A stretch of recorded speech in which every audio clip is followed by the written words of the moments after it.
Mga pananampalataya, may oras ka ba? Tara, samahan ninyo akong pagnilayan ng mga salita ng Diyos.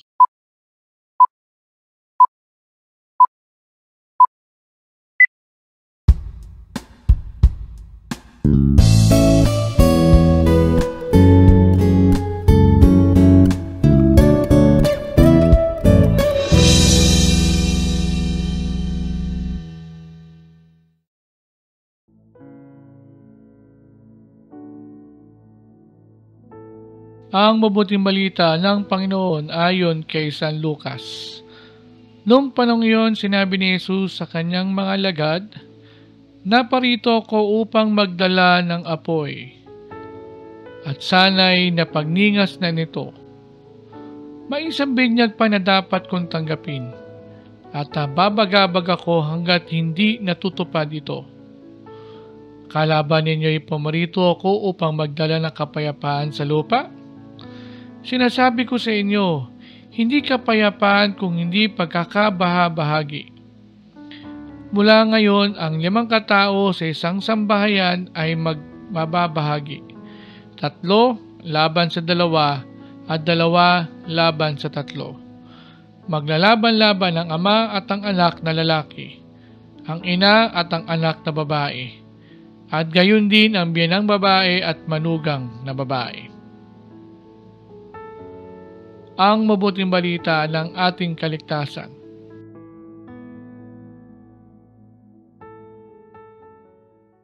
Ano ang pagkakakilala mo kay Jesus?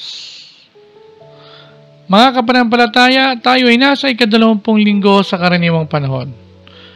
Ang ating ebanghelyo sa araw na ito ay tila kabalintunaan ng mga aral o mga pinangaral ni Jesus na kapayapaan. Parang ibang Jesus ang mababasa natin sa ating ebanghelyo ngayong araw na ito. Ang Jesus na karaniwang mababasa natin ay banayad, mapagpatawad at nagbabahagi at nagtuturo ng kapayapaan at pagpapatawad.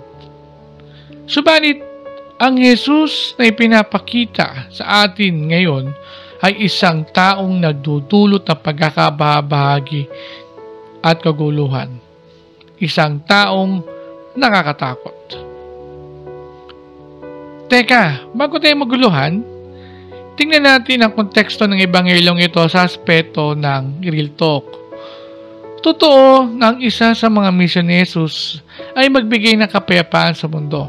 Pero noong panahon ni Jesus, hindi lahat ay tinanggap siya at ang kanyang mga aral. May mga tahanan at membro ng pamilya noon na naniniwala sa kanya. Subalit, meron din namang hindi siya pinaniwalaan at tinanggap. Ang resulta nito ay may mga pamilya noon na nagtalo-talo at nag-aaway at nagkabahabahagi dahil sa kanya. Sa panahon natin ngayon, ito pa rin naman ang nangyayari. Hindi lahat ay naniniwala sa iisang Jesus. Kaya nga maraming mga relihiyon ang naglilitawan sa mundo. Yung iba pa nga ay ginagamit ang relihiyon para atakihin ang isa pang relihiyon. Huwag na tayong lumayo. Sa Kristyanismo na lang, ang dami nating sekta, ang daming denominasyon. Lahat naman tayo ay naniniwala kay Jesus. Subalit, iba-iba tayo ng pag-aunawa at interpretasyon tungkol sa Kanya at sa Kanyang mga aral at mga katuruan ng Kanyang mga alagad at mga taong sumunod at nagpatuloy ng misyon ng mga alagad. Yung iba pa nga ay nakikipagtalo at tila naghahamon pa ng away para lang mapatunayan na sila ang tama at dapat paniwalaan at taniban. Na para sa kanila, ang iba ay peke at makasalanan. Harinawa sa pagpapatuloy natin sa ating buhay pananampalataya, hingin natin ang tulong at paggabay ng ating Panginoon upang mas lalo natin siyang makilala sa paraan na gusto niyang makilala siya. Sa puntong ito, samahan niyo ako sa isang panalangin, sa ngalan ng Ama, at ang Anak, at ang Espiritu Santo. Amen.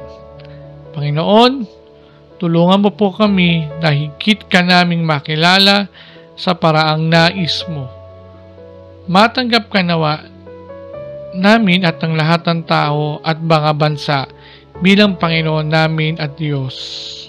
Amen.